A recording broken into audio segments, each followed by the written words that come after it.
And you are listening to KOPN Tech News. This is a new edition, all new, last one before the new year, last news segment. So, we have a full host of co-hosts. We got John. Hello. There we go. We got Scott. Hey, everybody. And we got Mike. Sup? Let's get another one, Mike. Buh. Yeah, there we go. Hello. Hey. Yeah. In fact, speaking of, you're inferring that next week we might have first of our prognostication shows. Maybe. Yes. We'll talk details after the show, but tradition says we do. Yes. How many of these prognostication shows do we have? We usually do one per host. Oh. And we can throw in stories at the same time, so don't have to be a purist. It gives us plenty of time to argue. Every year we do something different. So one year we did them all in one show, and that was kind of short. Then one year we did a whole 1 hour per host, and that was kind of long. And then we did half-hour news and half-hour prognostication, and that kind of ran into a wall. So we might this time around do stories first, so that we don't run on for the whole hour. Turn into some, angry rant from Scott. The world is going to end. Mm-hmm. All right. So did we have any news this week? It was busy for a lot of people. I do have a few stories. Yeah, there weren't really many tech announcements to speak of. Yeah. This is like the wrong week to do that if you're in the tech industry. Yeah, I mean, the tech announcements around this time of year would be done a month ago in order to drum up sales for people to go and buy things in order to give things or keep them. And no one's trading, so corporations have no benefit of... Yeah. Everyone sells their stocks during the holidays anyway to get some more money, and they go buy some more in January, and that's how it goes. There were some trivial stories we always get every year about Christmas time, and including Steam was down again. It's like a Christmas tradition. Every year. But I do have two solar cell technology stories coming out in part because it's the end of the year. I should start with the capacity one. The U.S. Department of Energy came out with a report showing where all new capacity in the United States was coming from, and this is the first year in which solar topped the list. Followed behind by that was natural gas, and then nuclear and wind. And what was surprising, well, first off, the first surprising thing is that nuclear is even in the list, because we've not been building nuclear power plants in this country. Wasn't there only like one plant approved? One plant, or something? But it got to number 5th on the list because of that one plant, because it's huge. It's a 1.1 gigawatt plant in the Tennessee Valley Authority area. So they got one online. In fact, they got a little bar graph with all the months here. And it only shows up in April. Did it tell you where, like all the power, like where it's all the solar? Is that just many solar plants in California that? No, they don't go into that kind of detail in the article. I'm sure you could find a lot of that detail. It's government data. Sure. So I'm sure it's out there if you wanted to dive into it. I know what I'm doing tonight. Yeah. Hydro had a sliver of new capacity put to it. So most of it was solar, natural gas, wind, and nuclear. Not in the list at all was coal. We have stopped making coal plants. Surprise. Yeah. Shocker. Turns out natural gas fracking is bad for coal, right? Yeah, essentially that's what it's amounted to. Natural gas is so much cheaper than coal that there's no point in making coal plants anymore. There's no economic incentive, and you got the NIMBY effect because no one wants the coal plants in their backyard. Right. And so it's like a double whammy. No one's going to make coal. So there we go. In fact, coal was one of the top, I didn't have it in this article I'm looking at now, but it was in one of the list of deprecated. Here's retired capacity. This is from a comment in the thing. Conventional steam coal was at the top of that list. They lost 2.7 gigawatts of power. So they lost, almost the size of that one nuclear plant? Or more than twice the size of that one nuclear plant's coming online with coal. They lost that much coal. They lost more energy than it takes to go back to the future. Yeah. No, those are gigawatts. That's different. Oh, then gigawatts. Right. Yeah. Pentawatts is what we need. There you go. Solar was 9.5 gigawatts. of capacity. That's a lot of An kilowatts. increase, or is that the total? That's the increase. Okay. That's how much they added to the grid. Yeah, and then it does not include solar on rooftops. That's just grid solar. That's just grid solar. It's estimated it's about another 2 added to that for The rooftop solar. rooftop solar domestic or rooftop solar domestic and commercial? Like, are we talking about? Are they counting basically the factories that went and put solar on all their roofs? I do not know on that 2 gigawatt because that's not part of the article. I would Yeah. suspect that they don't count either of them. Because there is such a thing as grid solar, right? Like that solar plant down on Bernadette here Yeah. in Columbia is a Wait, separate yeah.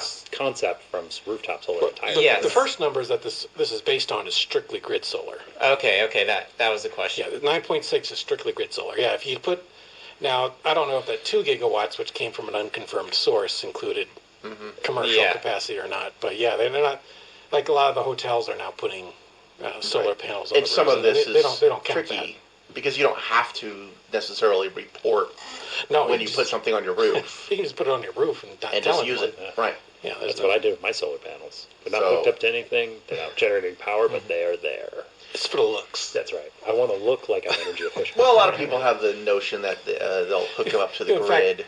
you painted them to look like solar panels. Exactly. They're actually asphalt shingles, but they look cool. I'm very environmentally friendly looking. That's it. It's important to keep appearances up. That's right. And along those same lines, the first solar road is now up and running. Oh, yeah, in France. I saw that. Yeah. It was one, As long as it's not a crowded road, it's a great idea. Yeah. What? Well, it's 1 kilometer of roadway was not paved over because it cost $52 million to install. So, but it's version 1. So Yeah. it's very much a research study. They're not thinking they're just going to hook up the whole country with solar roads. This is like, let's see what happens. Well, And the story I read said it had enough juice to power the streetlights. They hoped. yeah, he hoped. Yes. Well, they don't know. They got to let it run Right. for a while. I mean, what's interesting about solar roads to me is that, especially in urban environments, there's a lot of infrastructure next to the road. So as far as like wiring them up to something Yeah. is not a great stretch with regards to, you don't have to drill or pound a lot of conduit into the ground. Conveniently, there's going to be some wires that have electricity already running through them just a yard or two away. You just tap it right Well, to the sewer right. or something, right? And if you're using current technology, because this is all about as a research project for the most part, if you wanted to use current technology and you wanted to make the road solar, So it's compatible too. you could put, because the problem with the roads, among other things, is that they're flat. They're not angled towards the sun. If you put a roof down I-70 facing slanted towards the south, you probably could pull in a huge amount of power off that, and it would keep the rain off our cars in snow and ice. It's true. I never liked windshield wipers anyway. Yeah. Well, it'll be useful for you. And I-70, Right. most of I-70 would be a good example of a nice straight, fairly level stretch of road. You've already got the rights of way. The install cost isn't that high compared to like an in-road solution. You're not damaging the environment in the sense that you're not creating more an impermeable surface because you're just covering an already impermeable surface. Right. You wouldn't be able to land planes anymore, though. Yeah, I Well, think that's only- actually a requirement. That's I only, understand. it is, but it's only for certain sections of it. So yeah, you'd have to stop your grid for these 2 or 3 mile sections every once in a while. But on the other lit hand, planes. like But the large other part of it I-70 is all of this is going underground now that Elon Musk has decided so. So well, that's the whatever end of the the highway. Well, not solar, but yeah, the highway we'll stuff. deal with the Hyperloop when it comes. It's got to get version 1 going there too. You have to get the hypothetical. But version a going side first. story, and I didn't realize this. This is actually an old story from this last summer. But MoDOT is building one out by Conway, Missouri. Is building what? A segment of Solar Road from the same company that did it in France. Oh. Really? Nice. Yeah, so we're going to have our own version here. And they got pictures of it if you all are curious, get on the net. Is it on modot.gov? Well, not on the MoDOT site because they haven't built it yet, but the version up in France. Okay. It literally looks like a solar panels built into the road, and they have some kind of protective coating, not coating, I should say layer, on top of the thing that blocks blocks water. the blocks the trucks and everything else that are riding over the top Rocks of it. and debris. Is it like glass? It's a very, I don't know what it's made out of, but it's clear, but it's very dimply. Like it's all Okay. graded already, so it's got a lot of light diffusion on it already. Oh. And now the plans in Missouri are So it's slightly nice more and noisy. a little bit more advanced than the French one, ironically, because they plan on putting road lights into the road, Okay. Oh. which Sweet. they've already done to that experiment, the road light experiment, to some extent already in Missouri. Apparently, they already have some self-lit roads, but they're not solar, so they're running off the grid power. This one will run its own lighting system You know, if solar roads did on nothing it's more on than Route 66. I forget light which up road that is dividing specifically. lines, side lights at night, I think everybody would just jump for joy. I don't know though. $52 million a kilometer is an awful lot to pay for a road. Well, maybe Well, ours yeah. will only be $42 million per kilometer. No, I mean, yeah, it's going to get cheaper. cheaper. But I mean, with regards to like, if you've ever driven like at 9 p.m. on a real stormy night, and nobody's headlights work, and you're relying on those road markers, and they've all been scraped off by snow plows, so you can't really see the lane delineations. Oh, no. I think some handy under the road lighting would be Glowing through the snow and stuff. that would be Yeah, just that'd be kinda nice. fantabulous. Or for that matter, could you just run snow heaters through your road Well, they're not. just to keep it they're from not. getting cold? They're not. No, I don't mean. they're not I mean planning like on a that. rainy night. I'm not talking about snow. Because I'm they've talking talked about about rain. it, but that's not. It's apparently not realistic. I'm just saying that would be really awesome, right? Then you don't even have to worry about it. Apparently, Nothing sticks all to you this day road. job people don't have to drive late at night, but some of us do. Hey, and I've the driven- road I've gets driven really 7 late at shiny. night. And when it's raining. Especially that new You can't blacktop see. stuff that they put down, right? That's right. Yeah, so, well, we'll see where that Right. goes. We'll have to drive out there once they built it. Yes, let's do Once they that. build it. Yeah. In other news, 7-Eleven, of all places, has been the first company to do regular commercial drone deliveries. It beat Amazon, it beat Google. Wow. Yeah, I didn't even know 7-Eleven delivered. But apparently it does in Reno, Nevada. And if you live within a mile of this one store, you get a delivery by drone. This must be the week of like drone delivery news because I think I saw I had one for the French post office decided to use drone delivery as an experiment. Yeah, to get into those mountains that are hard Yeah. to drive up. One thing the world will, in general, will have to do at some point is to come up with a drone port specification so you can identify where the safe places are to land on a property. I could see a very big QR code. Yeah, it could literally be a right in the middle QR of my code, beautiful lawn. and you go I on feel to like I a love that. website, say even run by the government possibly, because it's just a data. It's not a complicated site. It says, okay, you may approach from this direction and this angle, come in, drop off, leave. Here are the specs I give it. It wouldn't have to be complicated. You'd default to some real reasonable things, but you're essentially giving permission to drones to land on your land. And I could see even an aftermarket occurring where after it lands, it then pulls the floor down and takes your package into storage so that no one goes and walks by and picks it up. All Yeah. this sounds great right into the point where it all breaks. Or another right? drone doesn't come in and fly over and pick it up for Yeah, and you. it goes, that QR code is covered with a package. I'll go get that. Oh, ready for rival delivery. drones going and picking up your box after it's delivered. I'm waiting for eagles attacking drones to cause some kind of catastrophe, some organ being transplanted by drone and then it was attacked Transported, yeah. attacked by an eagle, something along It's those only a matter lines. of time. What will probably happen, and this is not the prognostication show, but I suspect we're going to have forced to, because no one wants to define this, defining airspace below the FCC limits. Yeah, it's 500 feet is FAA. That's the current. That's the FAA floor, right? But 500 feet in a vaguely defined manner, because what 500 feet doesn't necessarily mean someone else's 500 feet. What, from Go the ahead. seafloor, from the ground? Well, from the ground. From the ground. tallest building? Well, Exactly. it's from the AGL. ground. What if I push my ground up higher? Do I own more now?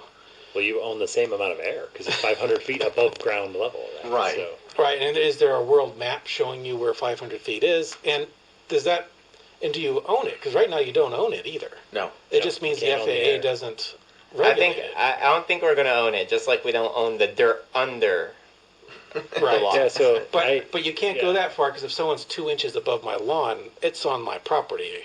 Yeah, that's So at Right. some point you have to say, okay, Because there's where- also a reasonable feet of, was it 20 feet?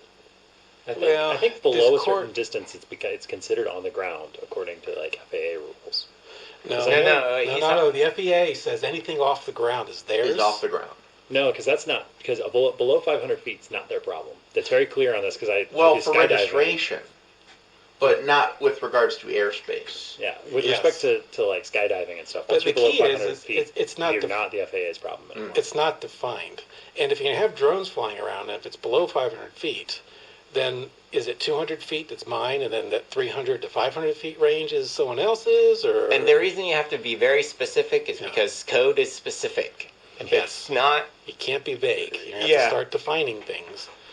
Yeah, Anyway, lawyers are going to love that. yeah. It's going to make a Well, few hopefully lawyers it's not very, very solved by rich. law. We actually go and create a actual code of some kind. No, it's going to be solved by law. Yeah. Somebody's going to sue, and that's how we're going to decide. how that somebody's So- going to sue. But if you set the precedent, if you say, okay, this is the way it's functioning already in the real world, then before the suit happens, then chances are, whenever the suit happens, they're going to say, okay, this is what it's supposed to work for, like in the But real it'd be world. but So it'd we'll be try. It'd be set precedent per precinct.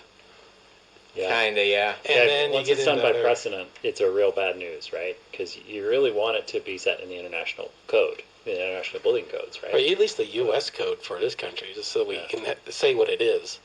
Anyway, But you're also going to have people who are very opposed to the concept of drones anywhere close to their property, right? You're going to have the people that are like, if you drive over my lawn, I'm going to, shoot down your drone. Right. with my That's already shotgun, happened, so- actually. Sure.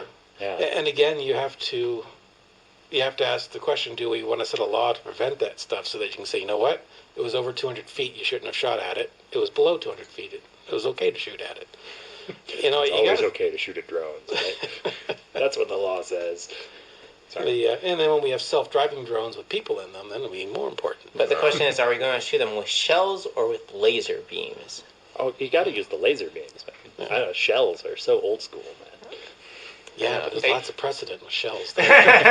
Like shells work. Yeah. We'd had a note passed in with questions about the solar roads.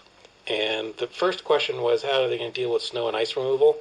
I know in the question of France, they are not going to do anything special about it. They're going to remove it as much as they normally do. Just plow it. They're just going to plow it. And if the solar cells don't work, they don't work. They're going to just go off the grid. That makes a lot of sense, especially considering how little they power right now. Like, they're not really Yeah. relying on this external to the road. So the Yeah, road so they're lights not- go out, the road lights go out. They're not going to make it a That's the way that dependency. Yeah, that they have to shovel it in order to get the sun back. Now, they also asked about how to deal with freezing and thawing, which is important because especially in the northern states and certainly in France, in certain areas, you have the issue with expansion and contraction of the roadways causing potholes and all It's that a kind of huge stuff. problem here, right? Where we hover Oh, near yeah. the freezing point all winter long. It's constantly happening here, yeah. Yeah. Whereas places, a lot of family that live in Texas, they have beautiful roads because they never.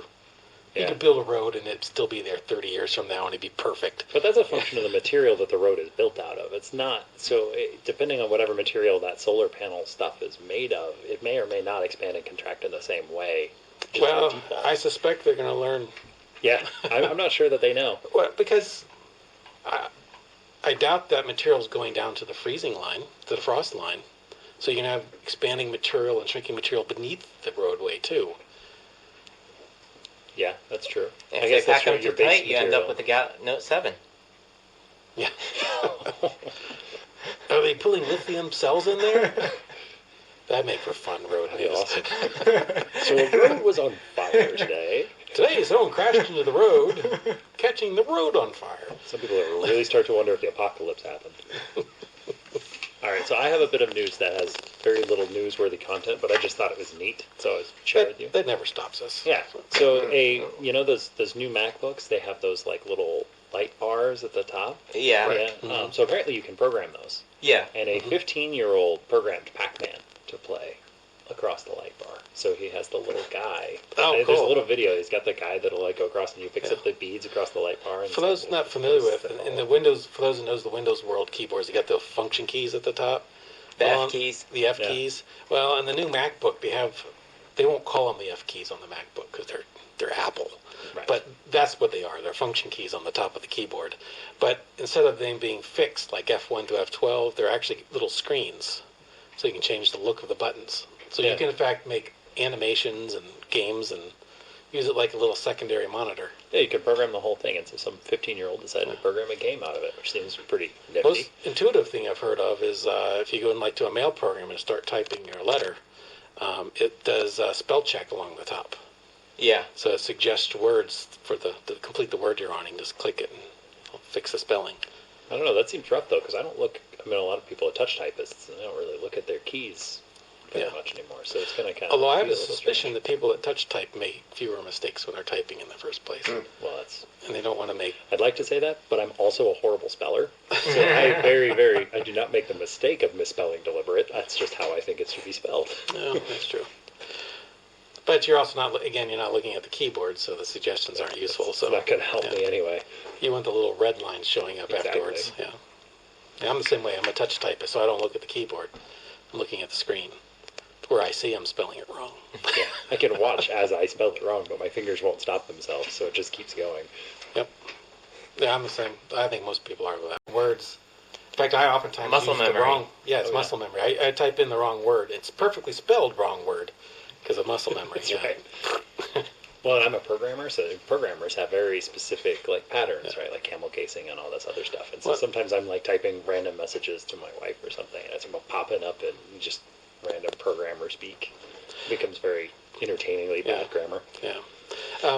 The software project I'm working on, I've been working on for the last 4 years, has an internal class method I've written called archetype.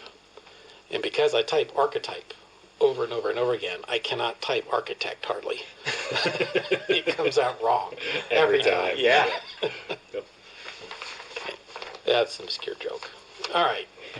Speaking of flawed stories, well, stories with little content. This is Google and the Holocaust, but I'm jumping ahead with all my stories. You got any, Mike? Or Oh, well, just speaking of fake stories, Sony Music's official Twitter feed apparently got hacked and said that Britney Spears was dead.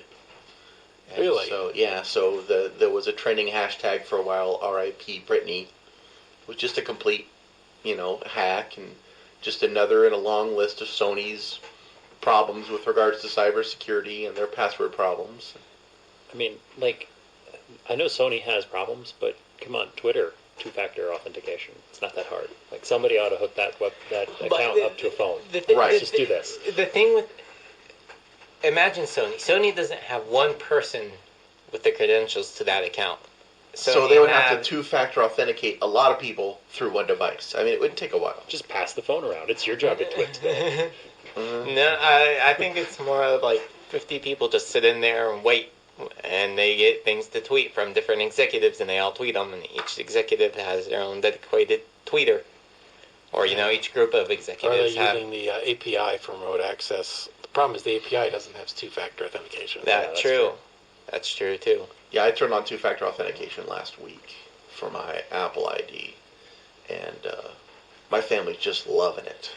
For those that No, they're hating it. Because anytime they want to download an app, they're like, "Oh, Dad, give me the code." A tech PSA. The way two-factor authentication works is you go in, you log into your account. So, for example, Google, and they'll nag you about it, and you say, "Yes, I want to set it up," And you do. And you do, and it's really easy. You say, "Yes, I want two-factor authentication, please," and it says, "Okay, go download the Google Authenticator app." You download that app to your phone, and it shows you a QR code on the screen. You open the thing, and you say, "Okay, I'm adding a new account." You scan the QR code, and then you're done, pretty much. And every time you want to log in after that, you type in your username and your password, just like you normally would. But if And you're that- doing it on a new device, then it wants to. Even if Not always on a new device. Sometimes. Really? Yeah. Yeah, I always get asked for my token. There's every time. an expiration date you can set on tokens so that they expire after a certain amount of time. So you can say, I think theirs is you can have it remembered for up to 2 weeks or something. Well, should we back up and talk about what the three factors are? The three factors are something you know, something you have, and something you are. Right. So something you know, a password. It's something in your head that you've memorized. Something you have is something like your phone or a key fob. Or the chip that's embedded in the new credit cards. Or the chip that's embedded in the new credit cards. Right. Something you are is something like your fingerprint, your DNA sequence, your retina's imprint, these kinds of things. There's actually two others, although they never use them. Because there's also some place you are, which is, only works if you're in a certain location. Yes. Sure. And then some time you are, which it only works at certain times. If you really want to get crazy secure, you can go all the way to 5 factors, but nobody does that. Yeah. Outside maybe. You can tell your bank to do that, though. You can tell your bank to, if you're only going to stay in the certain state, like in this case, we're in the state of Missouri. I've had the opportunity before to tell my bank when I'm going out of state and to not take my card scans before the state or after the state in order to protect me a little bit. Yeah, I've done that a few times too. Yeah. So anyway, all of these, every factor that you add adds to the secureness of your system, or the secureness of your login. Yes. And So the irritation of the people waiting behind you in line. Sorry, keep going. yeah, the 2 factors that you end up with, 2-factor authentication, is something you know, which is your password, and something you have, which is your phone. Mhm. Because once you scan that QR code in, then your phone will generate a code that will last about 10 seconds that you also enter in before you log in. And you And enter that back like into your computer or whatever other device you're talking about. Yes. So you got to start with like a verified device, like the very first phone kind of thing. Yeah. Yeah, Okay. yeah. And So- with some of the new phones, you can actually go to all 3 factors if you wanted, because a lot of them have fingerprint scanners on the back, like mine does. yeah. So you could see. So even if someone stole your password and they stole your phone, They still need your they'll fingerprint. still need my fingerprint. And the idea behind Although I don't want to encourage those thoughts to would be thieves. All right, guys, we're gonna steal his phone after this. Take his finger with it. Make sure and cut off his hand. It'll be good. Yeah. We were watching The Blacklist, and this rewatching the first season of Blacklist, and like episode 2, that's exactly what they do to somebody. Yeah. CIA That's operative. gruesome. They Yeah. they hack his hand right off, and it still doesn't work. All right. Well, talking about hacking hands, we gotta hack this and take care of some station business. So we'll be back in a second. And we are back, Mostly. mostly. In fact, during the announcements there, we were talking about CES coming up. Yeah. On the 5th. Yeah. So in 2 weeks we'll have. We'll probably talk a little bit about. We might want to delay one of the prognostications for Yeah, might get CES. busy there. Yeah. And one of these years, we're going to have a budget of some kind and go to CES. Because we have press credentials, in theory. We do. In theory. I think we do. Hey, if we could get press credentials, then I would fly. I would pay my own way to go out there. Oh yeah, we've got the credentials all day long. Oh, we could make credentials. That's not a problem. Just a piece of paper with our name on it. We'd have, you know. we'd have to come up with plane tickets and hotel accommodations. Those are expensive during CES. Yeah. Holy cow. Is it still in Vegas this year, or is it? Did it go somewhere else? That would be huge news if they moved it. No, I'm sure it's Vegas. No, it's Google and the Holocaust, and really, it's a bigger story than this. But I saw a teaser headline about this, but I didn't think it was like super real. But since you brought it up, I'll look it up and get myself. yeah, acquainted well, with it's it. actually not so much about the Holocaust. It's about politically incorrect searches and search results that's Google's getting hammered with. More in the UE than here in the United States, but even here in the United States, it's what they're finding is, and this is the story that came out because people are giving Google a hard time because if you search the question, did the Holocaust occur? And specifically, we're talking about almost all World of War the stories. II and the. Yeah. Almost all of the stories talk about how the Holocaust is fake. And so, which brings up the basic fundamental issue that people aren't understanding what search results are for. Because it gives the impression that if you're thinking that, well, if I search for something, then what most people believe will show up first. But that's not the case. It's what people are looking for that shows up first. Okay. And that's sounds like a subtle distinction, but it's a huge one. In fact, just for fun, because 99 point whatever % of the population believes that the Earth is round and not flat, I typed in, is the Earth flat into Google? And sure enough, Most of your results were positive results. 8 of the 10 stories were about how the Earth is flat. And that's because people who believe in a round Earth don't make web pages. Because why or would you? talk about it at all. Or even talk about it. I mean, why would they type that into the search bar? Here's an even more up to date one. I just searched. Did the Holocaust happen? The top result is Google's top results for did the Holocaust happen now expunged. They Official. Google makes changes. Results no longer in denial. Google won't alter the Holocaust denying results. So it's now all about Google's search results. But last Meta, week, right? what would happen is if you type that in, you'd get nothing but denier results, meaning websites who say that in fact 6 million people were not summarily executed, herded into camps. And the reason why is very similar to the flat Earth result, which is if you're a person who, let's take both sides, if you're a person who believes the Holocaust existed, then you would never ask that question in the first place. So if you're a person, so if you're a person that believes it existed, what you're wanting to see is all the crazy kooks out there that think it doesn't. So the results you want isn't the people that's saying. I think they are from the Berenstein universe. The other part of the other side of it is the people that don't think the Holocaust existed, what places that confirm their beliefs. So for both groups, Google's coming up with the answer of not of what do people believe, but the answer of what am I looking for. And this is tricky because in a sense Google is becoming part of censorship in a sense. Because by changing they're changing their search algorithm. I think that's the wrong way of looking at it. What it is Google is not a source of truth. Just because you Google something and you get these results doesn't mean it's true. So that's the real problem. Is people are looking at it and they're saying, oh, well, I Googled this and I didn't get the quote-unquote true results. It didn't give me the truth. Well, it's not Google's job. Google's really a popularity contest to see which... You've got to check a good, reliable source that you know and then a couple of others before. It's not about popularity either. It's about, did Google give you the websites you were looking for? Yes. And if you're looking, like for the Flat Earth one, I find it a lot of fun to watch, almost like going to the zoo and watching the animals. I enjoy reading the Flat Earth sites. So I want the round Earth deniers. My favorite tweet is from a so flat boring Earth if there's denier. a website that proved the world was round. That's boring. We already know that one. We already know that. The problem here arises when you go with things that are not quite so obvious.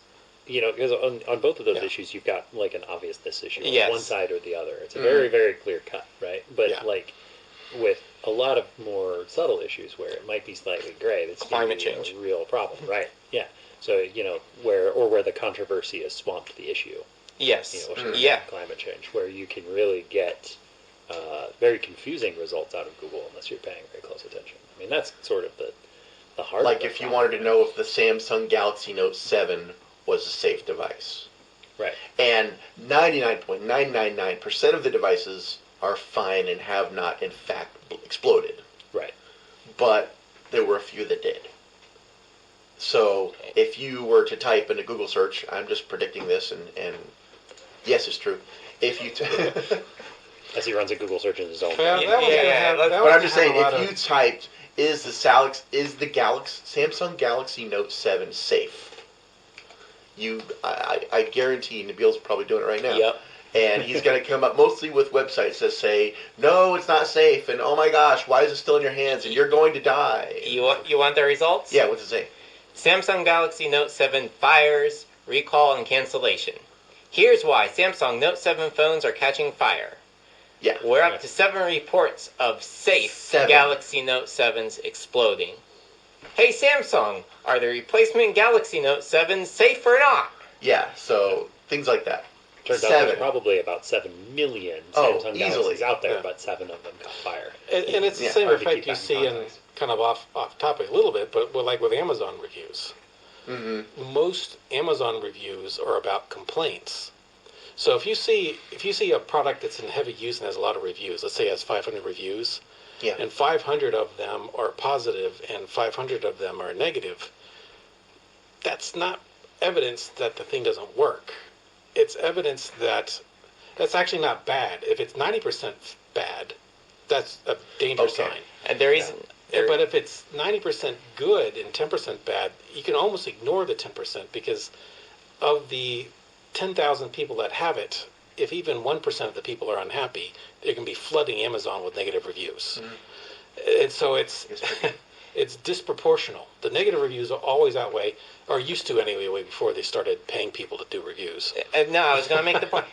Chances are you're going to leave a review if you had a bad experience. But if you had a good experience or it's what you expected, then you're not going to leave a review because you only leave a review.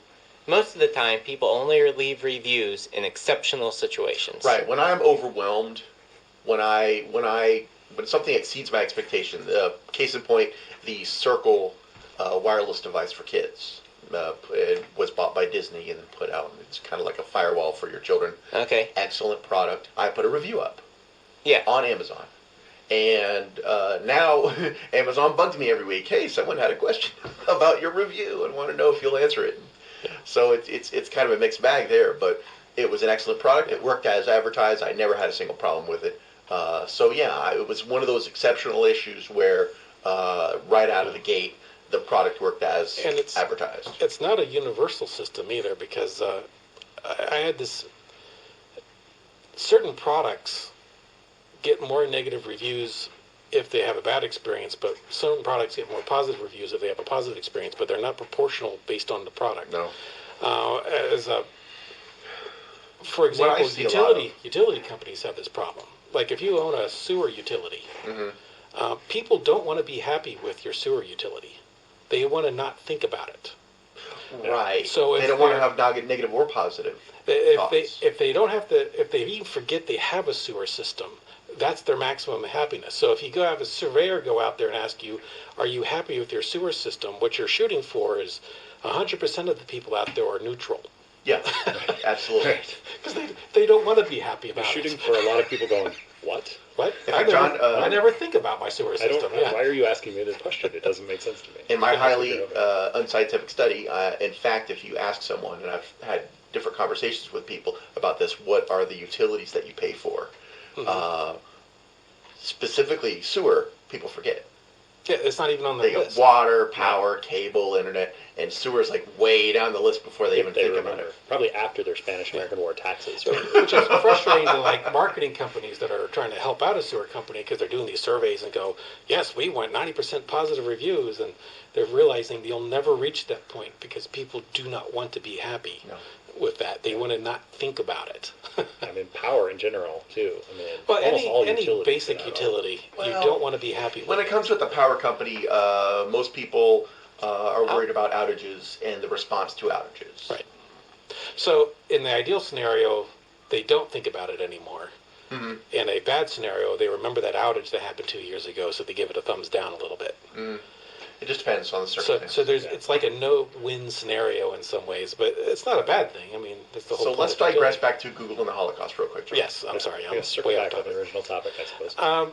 They're trying to figure out what the answer is, and I don't know. That's their official word from Google is, we're going to have to think about this more. Because in order for them to come up with an algorithm that determines truthiness, I hate that phrase, truthiness of the results, they're going to have to build an AI that knows the world as a whole.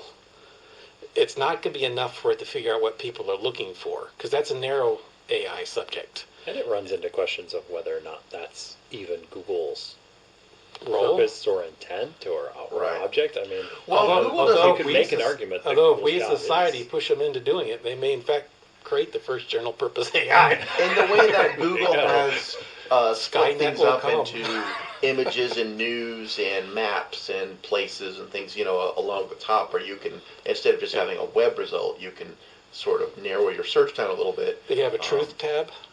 Well, there's something where maybe in their algorithm of searching, they can identify using a human-based system like Yahoo Answers Notes. Or if you are really interested in doing some kind of assessment of whatever it is you're searching for, go to Google Scholar, where you get academic papers. I suspect that what they'll do is they'll take controversial or sensitive topics and they'll just curate them with a human. they'll just have humans run the search and then manually score queries, and then you just can post a score next to the side of it that just says this human. So they create a scored this systemic on some. censorship system. Yeah, I So mean, any non-algorithmic Oh. solution is going to be censorship. yeah, because they'll just have Hopefully- humans look at it and hopefully score it they're- according to some hopefully they're more Until obvious about 4chan it. gets their hand on it.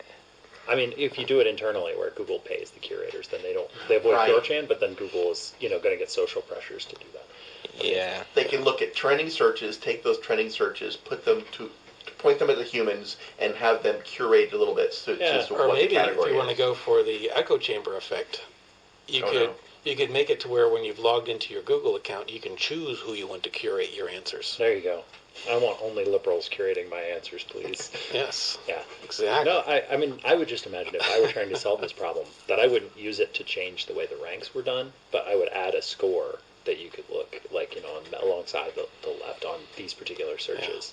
It would be like, this is scored as a if Google 9 does of it, 10 then as, they become a publisher, and they don't want to do that. Right. So I could see them actually, I was kind of joking there, but actually I can see them saying, you know what, you need to choose who your truthiness score comes from. And allow third parties to create truthiness to your search results. Crowdsource your truthiness. Because crowd I always see a knows the prognostication occurring right here. truth. Save it. Yeah. By the way, when you were talking about the flat Earth people, there's the Flat Earth Society, and they have an official statement. They have members all around the globe, which is such a ironic thing to say that I just love. Well, they do believe the world is round in the sense that Antarctica surrounds the world. Yeah, but they specifically say around the globe, Around the in globe, their statement, and a globe implies An that it's amazing number of physicists and mathematicians are on the Flat Earth Society Yeah. group because it's why it's fascinating to read. If you assume the world really is flat, how do you explain all the effects you see in the world? Well, Right. it turns out if you really work at it, you can do it. Oh, it just requires a lot of esoteric math. Yeah, well, for example, gravity comes from the universal accelerator constant because the universe is accelerating faster and faster at 9.8 meters per second squared, Fair enough. which is where gravity comes from. And how on earth do they make the math work anywhere other than the Earth when that happens? Well, there is nothing else other than the Earth and the fixed sky structure above us that we see. Right. Ah, okay. You see, I gotcha. you I can- see how it works. And Symbols of you light. get seasons by having the sun rotating around the disk, not around the disk, across the top of the disk, Right. at varying different radiuses. So it's in a small radius when the northern hemisphere is in summer, and a wide radius when the southern hemisphere is in You summer. just said hemisphere. See, right? It just I know. it I all should just say that. breaks down. I should say when the southern outer circle, and north being inner circle. You can totally make the math work. It's So the weirdest thing, but well, I mean, at certain points it breaks down. Yeah, there are just limits to that. Like when you take a picture of the Earth from a From satellite. orbit. Yeah. Well, clearly, then that all has to be They were fake. using official. You got to pull in more conspiracy theories for that. The But at moon least the landing didn't math happen. But at least the math works. So, talking That's about key. esoteric, scientific, astronomical thingamabobbies. We all know SETI, the little search for extraterrestrial intelligence. Yep. Now a new San Francisco-based organization calling itself METI, or Messaging Extraterrestrial Intelligence, has flipped the side and are going to start beaming out hello world signals to any aliens that might be listening. Such a mistake. Just for kicks and giggles. Just to see, well, first of all, to let them know that we're here. That way they can send an asteroid our way. Such a Or mistake. an invading space station, or, a white flag, depending Sure. upon how you perceive Be aliens. sure to mention our rich natural resources. Just need And to have them abundant watch life. 1 or 2 episodes of Rick and Morty to know just how bad a mistake that is. I'm Actually- confused by so many things. Like, how much power is going to go into this antenna? Because you're not going to get very far on, like, KOPN's little radio antenna out here. The METI will host 2 workshops next year, one in Paris and the other in St. Louis. I'm totally we should going. go. Yes. I'm going to be there. I'm getting the Is press the arc passes. going to be an antenna? What? The arch going to be an antenna? I doubt it. You know, that would actually be cool. I mean, not for this, but it would just be cool to have an antenna in the arch, wouldn't it? Let's turn it into a big electromagnet. Just zoom. Part of the message, That'd be cool. part of the mission will be to figure out the perfect hello message. So they're not quite sure what the message should be. I mean, are we going to send them coordinates to the Earth based on certain constellations? Are we going Obviously, to the send coordinates them... to the Earth are 0, 0, 0. No, that's the coordinates to KOPN headquarters, Oh, please. fair enough. Specifically, this air room. Send your drones here, please. Well, I know that there's a lot of problems there. Probably the biggest thing would be you'd want to send something that's clearly not a natural phenomenon, like to start off with a series of prime numbers. Yeah. Or the Fibonacci sequence or something. Well, the Fibonacci sequence is natural sometimes. Yeah. So it has to be something very unnatural. 1, 3, 5, 7, 11, 13.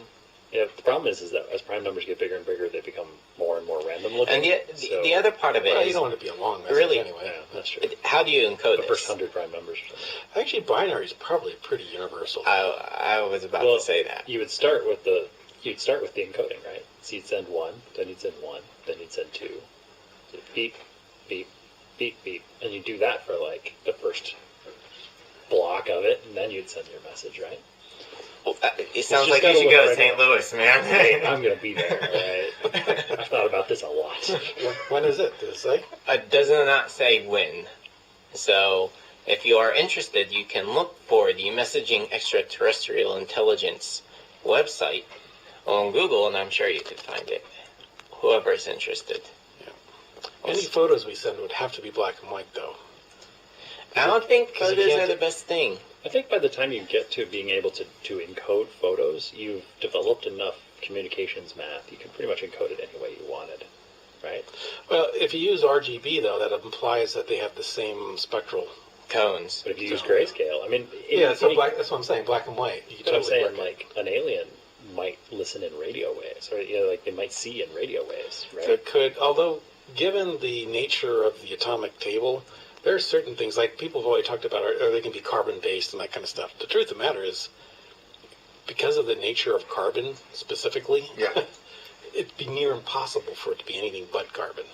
See, here I stand on this. We are carbon, and everything around us is carbon. And we don't see any life forms that aren't made of carbon. But it's also so it's real easy for us to say it must be the only one. Carbon has 4 protons in the outer shell, which makes it the most connectable atom in the universe. That's to do with organic chemistry. Yeah. It's certainly true that there's a lot of Now, they may not have DNA. I mean, there's a lot of things that are very specific to our planet, but there's also, the atomic table is pretty universal. Silicon is also a chemical that can do a lot of stuff. That's why they mention it as the second most probable. Right. Right. Which is why we know to avoid the Horta planet. Okay. But it's also, I mean, we go looking for water all the time, mainly because we use water. And because water is really abundant, and it's a byproduct of lots of different chemical processes. Yeah. So, like, but it's also the only thing anybody on Earth uses.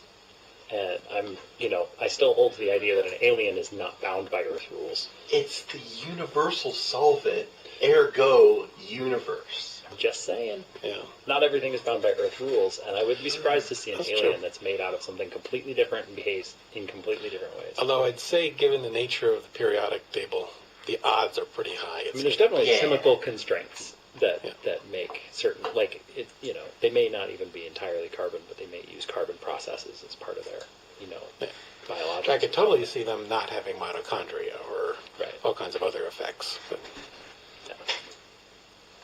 But yeah, that would be interesting. I mean, that's the cool part about aliens, is less the fact that they're going to come and crush us like bugs, and more the fact that they might be wildly different, and there might be something neat to In that see. case, they don't need to visit us. They can just send us, starting with a series of prime numbers, perhaps, some messages. There you go. Just tell us about yourselves so we can, study you, and then don't kill us, please. That would be nice. Yeah. We'd appreciate that.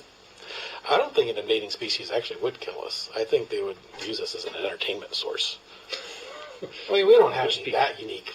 Constantly puzzled by us, right? And why are you guys doing this to yourselves? Think about people watching ants. Really, I mean, if you're talking about an advanced, highly intelligent society, they're going to look at us the way that we look at ants. Oh, they're nice. They're a good part of nature. When they come into our house, we kill them. When we're little kids, we burn them with little microscopes sometimes. But in general, we leave them alone. Some people look at them, and some people go out of their way to kill every ant they find. And some people, at the minute they catch an ant, they jump up onto their couch and refuse to come down until their husbands kill it. And I'm not eventually I'm a not big speaking from face in personal the sky. That's only when you have invading ants. When they're out in the middle of nowhere, you don't care about them much. But they may be a force of entertainment. But not that entertaining. Yeah, I mean, So, I eventually don't know. you're like, oh, these ants are eating my sandwich. Kill them. Like, It that's does bring eventually up how the it all question comes down why to. they would visit us in a huge way. Yeah, well, there's that too. Yeah, because it's quite possible there's no reason to.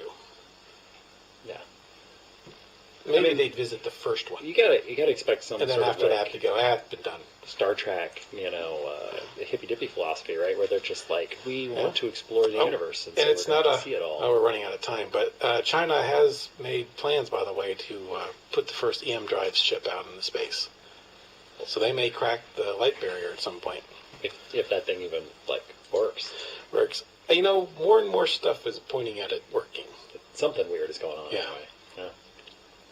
If I can visit Jupiter in an hour, I'd be cool with that.